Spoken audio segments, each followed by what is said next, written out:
Hello friends, आइए बात करते हैं नेसेसरी कंडीशन एनालिसिस के बारे में। इसके बारे में हम ऑलरेडी बात कर चुके हैं। ये पहले आर के अंदर अवेलेबल था, आर स्टूडियो में पार्ट 42 43। इसमें हमने डिस्कस किया था कि इसका एक आर का पैकेज है, उसको इंस्टॉल करके कैसे इस पर काम करेंगे। But the good thing is अब ये स्मार्ट पीएलएस के अंदर भी अवेलेबल है in the option of regression. तो एक बार क्विकली रिवाइज कर लेते हैं, या अगर आपने वो वीडियो नहीं देखा तो एक बार शुरू से देख लेते हैं। नेसेसरी कंडीशन एनालिसिस होता क्या है और स्मार्ट पीएलएस 4 में इसे कैसे करेंगे। तो फ्रेंड्स, ये नेसेसरी कंडीशन एनालिसिस फॉल करता है एक पुराने क्वेश्चन पे। जब हम मल्टीपल रिग्रेशन रन करते हैं तो वहाँ एक क्वेश्चन आता है विच आईडीवी 1 और मोर आर मोर इम्पॉर्टेंट। इसके लिए हमारे पास बहुत सारे तरीके हैं। पहला तरीका तो बीटा लगा लीजिए। मल्टीपल रिग्रेशन में आपको बीटा मिलता है, टी टेस्ट की वैल्यू मिलती है, पार्शियल कोरिलेशन भी वही चीज़ बता रहा होता है। अगर आपको सिंपल आर की टेबल देखने आती हो तो भी आप उससे गैस कर सकते हैं कोरिलेशन मैट्रिक्स से। तो ये एक ही चीज़ें बताते हैं सारे कि कौन सा इंडिपेंडेंट वेरिएबल सबसे इंपॉर्टेंट है। इसी को अगर एक ग्राफिकल रिप्रेजेंट कर दें, एक एक्सिस पे तो बीटा और दूसरे पे मीन स्कोर, इसे इप्मा बोलते हैं। यही चीज़ एएनएन में करते थे कि हम स्मार्ट पीएलएस में या अमोस के अंदर रिजल्ट निकालते हैं, उनके से फैक्ट कंस्ट्रक्ट स्कोर को एसपीएसएस में ले जाते हैं और वहाँ एएनएन यूज करके देखते हैं कौन से इंडिपेंडेंट वेरिएबल अब इम्पोर्टेंट आ रहे हैं। और फाइनली यही हम करने वाले हैं एनसीए के अंदर, नेसेसरी कंडीशन एनालिसिस के अंदर। इसके बारे में एक पेपर है, when prediction of outcomes are necessary guidelines for the combined use of PLS SAM and NCA. अगर आप गूगल पे जाके सर्च करते हैं ये टाइटल तो आपको आई थिंक चौथा मिलेगा, यहाँ पर पांचवा सिमेंटिक स्कॉलर का। सिमेंटिक स्कॉलर पे आपको जाना है और इसके अंदर जब आप क्लिक करते हैं फाइंड रिसर्चर तो आपको ये पेपर मिलता है। 42 पेजेस का ये पेपर है और इसके जो ऑथर्स हैं professor Nicole, professor Sandra, Steven सेवन रिंगल एंड प्रोफेसर मार्को, ये इनके ऑथर्स हैं। ये कंसेप्ट 2016 में आया था और ये पेपर पब्लिश हुआ था 2020 के अंदर। सो industrial management data system I think A star category का जर्नल है। तो इस के बारे में आगे देख लेते हैं क्विकली।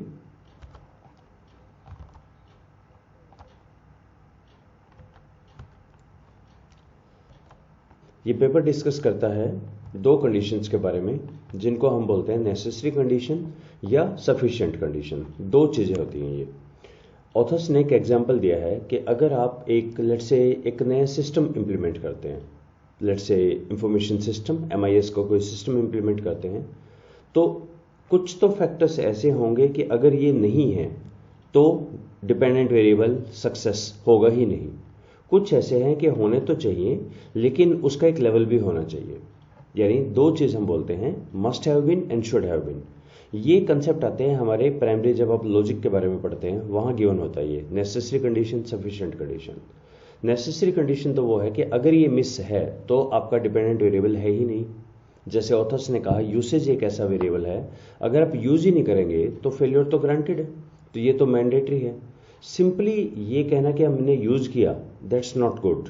शुड हैव बीन का मतलब उसके भी कई करेक्ट यूसेज होना चाहिए, वर्कफ्लो के अंदर लोगों का एक्सेप्टेंस होना चाहिए। ये सारे फैक्टर्स हैं कि आपका अगर ये होंगे तो एक लेवल डिपेंडेंट वेरिएबल का आएगा। इसी चीज़ को मैंने एक एग्जांपल से देखने की कोशिश की। इन जनरल हम देखें कि जो मिड टर्म परफॉर्मेंस है स्टूडेंट्स की, वो कैसे एवेल्युएट करते हैं। तो कई यूनिवर्सिटी में क्राइटेरिया होते हैं अटेंडेंस का, मिड टर्म मार्क्स का, class performance, assignment, quiz etcetera. तो इसमें से नेसेसरी क्या है, बहुत जगह पे एक होता है रिक्वायरमेंट अटेंडेंस 75% और मिड टर्म 40%। अगर ये नहीं है तो mid term performance is not satisfactory, review आ जाएगी, उसके अंदर रीअपियर होना पड़ेगा। अगर आपकी अटेंडेंस 75 है और मिड टर्म में 40% मार्क्स हैं, दैट डजेंट मीन आपका A ग्रेड आ जाएगा। A ग्रेड के लिए ये तो नेसेसरी हो गया हमारे, और A ग्रेड के लिए 75 भी चाहिए, 40 भी चाहिए, plus class performance, assignment, quiz etcetera, ये सब चाहिए। पर ये बाकी के सिर्फ तभी सेंस करेंगे अगर हमारे फर्स्ट 2 ठीक हों, 75 और 40। अगर यही मिस हैं फिर तो ख़त्म। तो कुछ तो है नेसेसरी पार्ट, ये नहीं है तो सक्सेस डिपेंडेंट वेरिएबल नहीं होगा, कुछ ऐसे हैं कि होने चाहिए लेकिन उसका एक लेवल भी होना चाहिए। Okay, let's go ahead. ये कंसेप्ट दिया था 2016 में डल ने, और इनका एक आइडिया है। ये बेसिकली क्या करते हैं, ग्राफ बनाते हैं और ग्राफ पे एक टॉप सीलिंग लाइन को प्लॉट करते हैं। तो ये दो सीलिंग लाइन आएगी, एक होता है सीलिंग एनवेलप फ्री डिस्पोजेबल हल और एक होता है हमारा सीलिंग रिग्रेशन फ्री डिस्पोजेबल हल। Okay, ceiling envelope ceiling regression, क्या फ़र्क है इन दोनों में, एक चार्ट से देखते हैं हम। ये चार्ट है, इस चार्ट में हमें क्या करना है, आउटर मोस्ट यानी इसकी तरफ, इस कॉर्नर की तरफ हमें पॉइंट्स को कनेक्ट करना है। देखिए मैं यहाँ से शुरू हुआ, इससे ऊपर चलें ये है, इससे नेक्स्ट पॉइंट आउटर मोस्ट में मुझे ये दिख रहा है, तो मैं हॉरिजॉन्टल गया वर्टिकली, फिर हॉरिजॉन्टल वर्टिकली। मुझे इंश्योर करना है इसके बाहर कोई भी डॉट ना रह जाए आउटर मोस्ट को। ये एक आउटर मोस्ट सीलिंग है मेरी, राइट। अब इसका मतलब ये हुआ, एक तो हम सिंपल रिग्रेशन रन करेंगे, ये जो नॉर्मल करते ही है OLS की लाइन है, और एक सिंपली ये जो पॉइंट आए हैं आउटर मोस्ट को जो डिनोट कर रहे हैं, सिर्फ हॉरिजॉन्टल और वर्टिकल से है, कर्व नहीं है यहाँ पे कोई। इनके ऊपर जब हम रिग्रेशन लाइन रन करेंगे, ये हमारी दूसरी लाइन आ जाएगी। तो एक लाइन तो हमारी रिग्रेशन की आ रही है सीलिंग एनवेलप फ्री डिस्पोजेबल हल की, और एक ओवरऑल सबके साथ मिलकर आ रही है, वो है रिग्रेशन की लाइन, OLS की लाइन है। ओके, इससे क्या पता लगा, इससे हमें आइडिया हो जाएगा बॉटलनेक का। बॉटलनेक का मतलब ये हुआ कि अब आप देखिए, अगर मैं कहूँ कि मुझे जो y वेरिएबल है y एक्सिस पे, वो मिनिमम उसका लेवल मुझे चाहिए 2।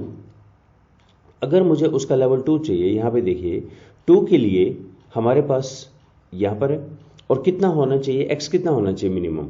तो यहाँ पर हमारे पास बॉटलनेक की सिचुएशन देती है कि अगर 2 है, x मिनिमम 1 तो होना ही चाहिए, यानी इससे ऊपर हो सकती है वैल्यू। देखिए अगर मैं 2 के ऊपर यहाँ लाइन ड्रॉ करूँ, तो जब y2 है, x यहाँ पे 1 पॉइंट समथिंग था, फिर 2 था, 2 पॉइंट समथिंग है, 4 के करीब है, इवन 6 के करीब भी है जब वैल्यू y की 2 है।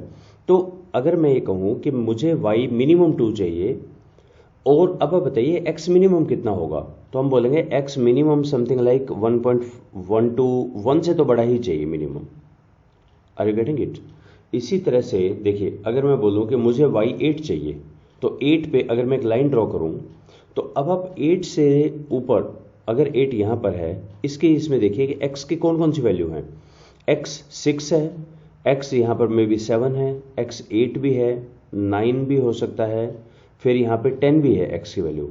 तो x की वैल्यू कोई उल्टा देखिए, क्या कोई ऐसी वैल्यू है जब y तो 8 हो लेकिन x 6 से छोटा हो। जब x 6 से छोटा है तो यहाँ पर सिर्फ ये पॉइंट्स हैं, कोई एक भी पॉइंट हमें ऐसा नहीं मिलता। इसका मतलब अब हम ये बोलेंगे, अगर आपको मिनिमम 8 का लेवल चाहिए अपने डिपेंडेंट वेरिएबल पे, तो x का भी आपको मिनिमम 6 का लेवल मेंटेन करना पड़ेगा, तभी ये आएगा। Are you getting this point? ये जो आउटर लेयर बनाई है, इसका क्या पर्पज है, इससे हमें बॉटलनेक मिलेगा। बॉटलनेक का मतलब ये हुआ, हम ये बात कर रहे हैं कि y की किस वैल्यू के लिए x की क्या वैल्यू चाहिए।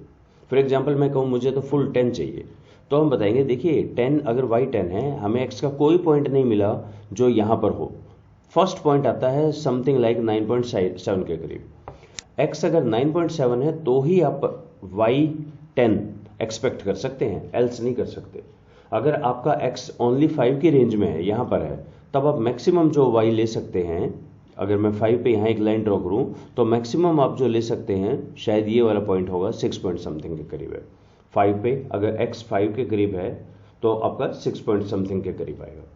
इससे हमें ये पता लगता है कि कितना हमें लेवल चाहिए x का, जो y का मेंटेन करे। तो यहाँ पे हमें कुल मिला के 2 पैरामीटर मिलेंगे। एक तो होगी सीलिंग एक्यूरेसी।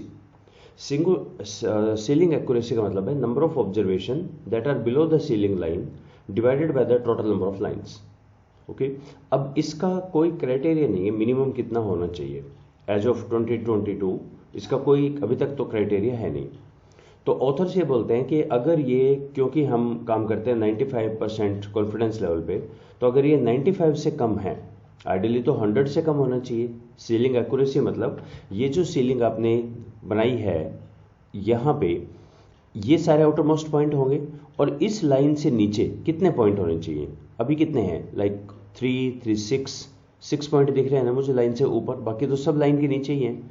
तो अगर आपके 95% लाइन के नीचे हैं, दैट्स अ गुड वन, ये हमारी सीलिंग एक्यूरेसी होगी। पहले तो ये आया, कोई स्पेसिफिक यूज नहीं है, पर 95 आप एक थंब रूल ले सकते हैं, क्योंकि 95% कॉन्फिडेंस लेवल पे हम काम करते हैं। सेकंड, ये इफेक्ट साइज देगा, और इफेक्ट साइज के हमारे पास वही 135 हमारे पास हैं जो डलनेस टेस्ट किए थे। 0 to 1 में स्मॉल है, 0.1 से 0.3 तक मीडियम है, 0.3 से 0.5 तक लार्ज है, और उसके बाद वेरी लार्ज इफेक्ट है इफेक्ट साइज का। कैसे करना है इसे? पहले हम इन्होंने एक मेथोडोलॉजी दी है जिसमें कहते थे PLS-SEM के साथ यूज करें। PLS-SEM का measurement model, structural model run करें, जब सारा ठीक हो जाए इसका स्कोर आप सेव कर लें, उसे RStudio में ले जाएं और वहाँ ये पैकेज यूज करें। SmartPLS-4 में हमारे पास ऑप्शन है, आप स्कोर को डायरेक्टली सेव कर सकते हैं फाइल में, और उसको आप NCA में यूज कर सकते हैं। अगर आपके पास रिफ्लेक्टिव कंस्ट्रक्ट है तो जो कंस्ट्रक्ट का स्कोर है उसको यूज करना है हमें NCA में, और अगर फॉर्मेटिव है तो डिपेंड करता है फॉर्मेटिव को आप कैसा ले रहे हैं। अगर फॉर्मेटिव को आप ले रहे हैं as independent variable, formative leads to something, in case use the latent score from PLS and the original, दोनों को यूज करना है। आई रिपीट, अगर फॉर्मेटिव कंस्ट्रक्ट को आप IDV ले रहे हैं तो ये भी यूज करना है और ये भी यूज करने हैं, और अगर एंडोजेनस से DV ले रहे हैं तो सिर्फ लेटेंट को यूज करना है। अभी मैं काम करता हूं रिफ्लेक्टिव के साथ। ये गाइडलाइंस है जो ऑथर्स ने दी थी, specify the model, prepare, check, sample size, data distribution, outlier etcetera. PLS को रन करें, रन करने के बाद रिलायबिलिटी, वैलिडिटी सारा निकाल लीजिए एज पर द जो एक पेपर है when to use and how to report results of PLS-SEM professor Hair का, उसके अनुसार देख लीजिए। स्टेप 5 में आता था transfer the latent variable score, अब भी आएगा, लेकिन अब SmartPLS-4 में इनबिल्ट एक फीचर है, आप वहीं पे सेव कर सकते हैं लेटेंट वेरिएबल का, और NCA को रन करें। पहले R के अंदर करते थे, अब SmartPLS के अंदर हम करेंगे। अच्छा, डिफॉल्ट सेटिंग 10,000 परमुटेशन वगैरह, परमुटेशन P वैल्यूज के लिए यूज करेंगे हम, और बाद में उसका स्ट्रक्चरल मॉडल आप रेफर करें और इंटरप्रेट करें। इंटरप्रेट कैसे करना है? अब हमारे पास दो चीज पैरेलली चल रही हैं, एक है हमारे पास PLS के रिजल्ट्स, एक है NCA के रिजल्ट। अगर ये आता है, ये भी ठीक है, ये भी ठीक है, सिग्निफिकेंट है सारे इंडिपेंडेंट वेरिएबल और नेसेसरी भी आ रहे हैं, तब हम लिखेंगे on an average increase in the exogenous variable that is IDV will increase the outcome that is DV। However a certain level, bottleneck की जो टेबल हम दे देंगे वो रिक्वायर्ड है आउटकम के लिए, बट ऑब्वियस है ये जो बॉटलनेक टेबल हमने डिस्कस की वो रिपोर्ट करेंगे। ये जो NCA देगा ये एक इफेक्ट साइज देगा और एक P वैल्यू देगा, यानी एक ये आ जाएगी और एक बॉटलनेक टेबल, दो ही चीजें हम रिपोर्ट करते हैं। एक्सोजेनस वेरिएबल में अगर हम यहाँ पे बात करें ये सिग्निफिकेंट है लेकिन नेसेसरी नहीं है, तब हम बोलेंगे कि ये रिक्वायर्ड तो है इसके लिए लेकिन मिनिमम लेवल इसका नहीं चाहिए। ये कुछ भी हो सकता है, there is no minimum threshold, bottleneck table का यहाँ कोई मतलब नहीं रहेगा। अगर इफेक्ट साइज सिग्निफिकेंट नहीं है तो बॉटलनेक को रिपोर्ट नहीं करेंगे, हम बोलेंगे बस ये काफ़ी है, इससे कोई फर्क नहीं पड़ता। और अगर उल्टा हो जाए, SmartPLS बोलता है कि नॉन सिग्निफिकेंट है पर नेसेसरी है, तब हम बोलेंगे भाई क्योंकि नेसेसरी है दैट्स ओके, आप उसको मेंटेन करें लेकिन उसमें बहुत मेहनत ना करें, उसमें बहुत फर्दर इंक्रीज ना करें क्योंकि वो सिग्निफिकेंट तो है नहीं, पर ठीक है एक लेवल उसका मेंटेन कर लें, उसके आगे चलें। सो ये हमारी बॉटलनेक की टेबल आएगी। तो आपको बॉटलनेक की टेबल हर डिपेंडेंट वेरिएबल के लिए अलग आएगी। इंडिपेंडेंट एक साथ हो सकते हैं पर डिपेंडेंट अलग अलग होंगे। ये डिपेंडेंट का लेवल है, इसका मतलब अगर आपको मिनिमम 80% मेंटेन करना है तो इनके पेपर के अनुसार इमोशनल वैल्यू का मिनिमम 49.6 चाहिए, almost 50, ease of use 20। Ease of use आप देख रहे हैं, अगर आपका 20 है तो आपका 50 से लेके यहाँ तक सेम ही ईज ऑफ वैल्यू है। Likewise perceived usefulness 15.7 onward same value है। NN का मतलब है ये तो रिक्वायर्ड ही नहीं है। 80 तक के लेवल के पास तो कंपैटिबिलिटी का कोई फर्क ही नहीं पड़ता। हाँ, 80 के अबो चलेंगे फिर कंपैटिबिलिटी का 32.9 स्कोर चाहिए, उससे पहले कंपैटिबिलिटी ना भी हो, इनके अनुसार इन पे ही डिपेंड करेगा ये। सो एक बार हम देखते हैं इसको करेंगे कैसे SmartPLS-4 के अंदर। SmartPLS-4 में मैंने अपनी यहाँ पे बनाया डेमो, दो इंडिपेंडेंट वेरिएबल हैं और दो डिपेंडेंट हैं। मैं एक बार इसको रन कर लेता हूँ। Smart PLS algorithm, start calculation. मुझे इंश्योर करना है कि मेरे सारे रिजल्ट्स ठीक हैं। तो कंस्ट्रक्ट रिलायबिलिटी वैलिडिटी सारे ठीक लग रहे हैं। Discriminant validity seems okay. STMT formal लेकर क्राइटेरिया ये भी ठीक लग रहा है। अगर सारे ठीक हैं तो आप लेटेंट वेरिएबल पे आइए और यहाँ पे अब एक ऑप्शन है create data file. Smart PLS के वर्जन 3 में हम इसको मैनुअली कॉपी करते थे, एक्सेल में पेस्ट करते थे, उसको फिर आगे दोबारा CSV में करके दोबारा लाते थे या R में ले जाते थे। यहाँ है क्रिएट डाटा फाइल। मुझे मैनिफेस्ट नहीं चाहिए, सिर्फ लेटेंट वेरिएबल। मैनिफेस्ट मतलब जो इंडिकेटर्स थे वो भी हों, लेटेंट मतलब सिर्फ यही चाहिए। और अदर्स का मतलब अगर आपको अपने वो एज, इनकम, जेंडर वगैरह चाहिए तो ओके। क्रिएट, डन, बैक आइए और बैक। यहाँ पर अब है demo derived from the PLS, ये फैंटास्टिक चीज़ है। अब हम चलते हैं रिग्रेशन के अंदर। रिमेंबर इसको यहाँ पे रिग्रेशन बोला गया है, रिग्रेशन। और मैं यहाँ लिख देता हूँ रिग्रेशन में मैं काम कर रहा हूँ NCA के ऊपर। ओके, अब मुझे अपना एक मॉडल बनाना है। मॉडल मेरा था इंटेंशन। जैसे ही मैंने इंटेंशन डाला ये डिपेंडेंट आ गया, इस पे इंटरसेप्ट भी आ गया। ओके, और इंडिपेंडेंट जो थे क्वालिटी और सेटिस्फेक्शन, इनको हम इकट्ठे डाल सकते हैं। राइट, ये हमारा रिग्रेशन का मॉडल आ गया। मैं इनका एक बार नाम छोटा कर देता हूँ ताकि मुझे पढ़ने में आसानी हो जाए। Enter and here also enter. और कैलकुलेट के अंदर हमारा गिवन है, अगर हम रिग्रेशन, ये तो ऑर्डिनरी रिग्रेशन है, तो इसके अंदर तो आपके वही आउटपुट आएंगे। रिपोर्ट में देखिए ये आपकी टेबल वैल्यू आ गई। इंटरसेप्ट तो सिग्निफिकेंट है नहीं, हटा देना चाहिए। Standardise value, beta value, T value, etcetera etcetera. Summary table, F value आ गई। ये एग्जैक्टली सेम है जो आपका SPSS देता आउटपुट। ये अनस्टैंडर्डाइज है, स्टैंडर्डाइज कोएफिशिएंट बीटा है, R square, VIF value, collinearity etcetera, residual, predicted value. Then हमारे पास एक ये टेस्ट भी है।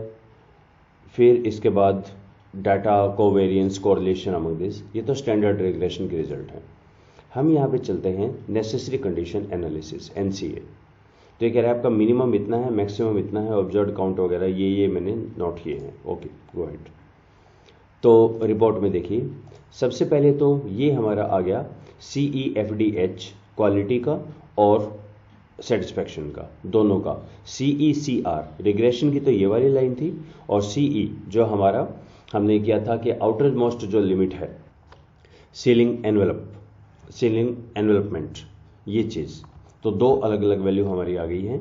एक आ गई है सीलिंग एनवेलपमेंट ही, और एक आ गई है रिग्रेशन की। लाइंस के अगर आप डिटेल देखें, ये इफेक्ट साइज है, क्वालिटी का 32, सेटिस्फेक्शन का 0.11। क्वालिटी का इफेक्ट साइज कहीं ज़्यादा है। क्या ये सिग्निफिकेंट है? इसके लिए हमें जाना पड़ेगा बूटस्ट्रैपिंग पे। पहले एक बार ये देख लेते हैं।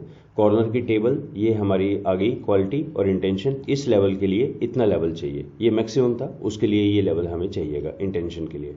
और सेटिस्फेक्शन का देखें तो ये है, ये बॉटलनेक टेबल है हमारी। दोनों को इकट्ठा करके बॉटलनेक टेबल में डाल दिया। क्या इंटरप्रिटेशन है इसका? क्योंकि ये जेड स्कोर की बात है, तो अगर एक ऑन एन एवरेज की बात करें तो हमारा कोई बहुत नहीं है, ये काफ़ी माइनस है, तभी ये काम कर रहा है। मैं इसको थोड़ा सा जूम कर दूं। ऑन एन एवरेज अगर आप देखें, जब बिल्कुल माइनस है ये तो 0 पे हो गया। इंटेंशन 50% के करीब, 0 के करीब आएगा यहाँ पे। 50% इंटेंशन अगर आप देखें तो हमारा ये बहुत ज़्यादा फर्क नहीं आ रहा, माइनस में ही चल रहा है ये तो। अभी ये भी माइनस में ही चल रहा है। और देखें 70%, 80% अगर आपको चाहिए, पॉजिटिव आ गया है। 5 पॉइंट स्केल में अप्रॉक्सीमेटली 4 के करीब आप आ गए हैं। इतना आपको इंटेंशन चाहिए, तो इतना इंटेंशन तो आपका क्वालिटी ऑलमोस्ट 0 ही है, सेटिस्फेक्शन नेगेटिव है, तब भी आ रहा है। 90% पे ये वैल्यू है, और 100% वैल्यू अगर आपकी इंटेंशन की चाहिए तो क्वालिटी का 1.4 के करीब अप्रॉक्सीमेटली। आप इसको 5 पॉइंट स्केल पे मैपिंग करने की कोशिश करें। 0 का मतलब है 3, -1 का मतलब है 2, एक्सट्रीम नेगेटिव -3 का मतलब है 1, 4 का मतलब है यहाँ पे 1, and 5 is the maximum 5 point scale पे। और ये सेटिस्फेक्शन का, ये बॉटलनेक की टेबल्स है हमारी। इसी तरह चार्ट देखना चाहें तो ये हमारा चार्ट आ गया है। R रिग्रेशन के लिए है, और एक हमने यूज किया है FE, ये हमारा आउटरमोस्ट की आ गई है। तो इसने ये वैल्यू आउटरमोस्ट जो थे वो ऐड कर दिए। तो 1 2 3 4 5 6, 7, 8, 9 इनके बेस पे तो ये आउटर लाइन लगाई है और एक टोटल रिग्रेशन की लाइन आएगी। इससे नीचे हमारे होनी चाहिए तकरीबन 90% ऑफ दिस, सीलिंग एक्यूरेसी बोलते हैं इसे, और एल्गोरिथम मॉडल। तो हमें यहाँ पे जो रिपोर्ट करना है बेसिकली, एक तो ये रिपोर्ट करना है इफेक्ट साइज, और इसका हमें रिपोर्ट करना है परमुटेशन। परमुटेशन में मिनिमम 10,000 होना चाहिए। अभी मैं 5 ले रहा हूँ ताकि बहुत टाइम ना लगे इस पर। ये हमें बताता है पी वैल्यूज़ के बारे में। रिपोर्ट पी वैल्यू सिग्निफिकेंट है। सो ये टेबल है जिसको आप रिपोर्ट कर सकते हैं, कॉपी टू एक्सेल और पेस्ट करें। ये तो हो गया इफेक्ट साइज का। क्वालिटी का इफेक्ट साइज, इसके एक बार वैल्यू दोबारा देख लीजिए। Effect size up to 0.1 small effect है, 0.1 से 0.3 तक लेस देन इक्वल टू है मीडियम इफेक्ट है, 3 से 5 तक लार्ज इफेक्ट है। तो हम यहाँ पे बोलेंगे हमारा क्वालिटी का तो मीडियम टू लार्ज है, सेटिस्फैक्शन का थोड़ा सा कम इफेक्ट है। अच्छा, ये मैंने अभी तक किया है जब इंटेंशन था मेरा डिपेंडेंट वेरिएबल। तो एक तो ये टेबल रेफर करेंगे और दूसरी हम टेबल रेफर करेंगे, हम रिपोर्ट में देख सकते हैं क्या, सेकंड टेबल थी NCA, ये वाली, ये तो वही आ गई हमारी, इसके साथ इफेक्ट साइज और उसकी पी वैल्यू, और दूसरी है बॉटलनेक की टेबल। ये दो टेबल रिपोर्ट करेंगे। इस पेपर को आप रेफर कर सकते हैं रिजल्ट्स लिखने के लिए। ये पेपर है हमारा when predictions of outcomes are necessary guidelines 2020 का। तो इसमें पहले तो ऑथर्स ने डिफाइन किया है नेसेसरी कंडीशन क्या होती है, सफिशिएंट कंडीशन क्या होती है, क्या चीज़ें हैं, ये सारे लॉजिक के बारे में। हम बेसिकली कंसर्न है क्या हम ये बोल सकते हैं कि x lead to y in terms of, अगर x नेसेसरी कंडीशन है इसका मतलब y will not be achieved if x is not there. अगर x एब्सेंट है तो y होगा ही नहीं, तो हम बोल सकते हैं x लीड टू y। बहुत सारे पहले हम और भी सॉफ्टवेयर यूज करते थे, qualitative comparative analysis, fuzzy set, QC etcetera, पर अब NCA के अंदर ये काफ़ी काम हम कर सकते हैं। फिर इन्होंने NCA के बारे में बताया, 2016 में हुआ था, और इसको डेवलप किया था डल ने। सीलिंग एनवेलप और सीलिंग रिग्रेशन, दो तरह की चीज़ यहाँ पर आएगी। बॉटलनेक के बारे में बताया है, इफेक्ट साइज के बारे में बताया है, कंबाइंड यूज के बारे में बताया, एंड फाइनली इन्होंने कहा कि अब हम एक एक्सप्लेनेशन, एक एग्जाम्पल से बताते हैं। तो इन्होंने एक ऑथर्स ने लिया हुआ है इलिस्ट्रेटिव एग्जाम्पल। तो इन्होंने एक एग्जाम्पल लेके इसमें बताया है कि रन करें, उसके बाद फैक्टर के स्कोर ले लें, स्कोर लेने के बाद उसको अब हम पहले R में ले जाते थे, अब स्मार्ट PLS 4 के अंदर ले चलें और ये हमारे पास चीज़ें आएंगी। तो लास्ट में हम देख लेते हैं स्टेप 7 के बाद इनकी टेबल्स देख लेते हैं। ये तो आपका डाटा के बारे में आ गया, मीन वगैरह। सेकंड आपका रिफ्लेक्टिव की AVE, ये तो यूजुअल स्मार्ट PLS के रिजल्ट्स हैं। R कोड अब नहीं चाहिए हमें। ये चार्ट हमारे पास आता है और बॉटलनेक ये भी आती है हमारे पास। एंड कंस्ट्रक्टिव्स की हम बात कर चुके हैं, ये भी हम कर चुके, ये भी हम देख चुके हैं। मॉडल है तो PLS का मॉडल है। स्कैटर प्लॉट हमें इंडिविजुअल के लिए, एक एक वेरिएबल के लिए कोई इंपॉर्टेंट नहीं है। आप दोनों को अगर आप इकट्ठे लिखते हैं दैट्स मोर देन एनफ। अब आपको अपनी ये टेबल बनानी है, तो हम क्विकली देख लेते हैं स्मार्ट PLS क्या बोलता था इसमें। यस, स्मार्ट PLS के जो रिजल्ट थे दैट वाज PLS डेमो, और इसका अब हमें देखना पड़ेगा बूटस्ट्रैपिंग।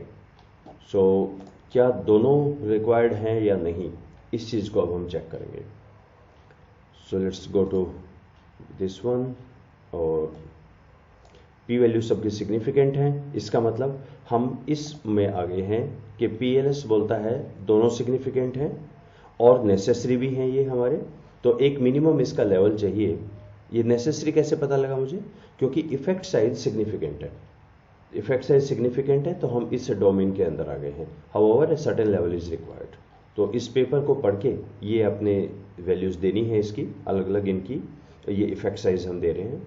और PLS प्रिडिक्ट तो यूजुअल PLS प्रिडिक्ट ही है। तो this was about the necessary condition analysis in smart PLS। So let's stop here, thank you.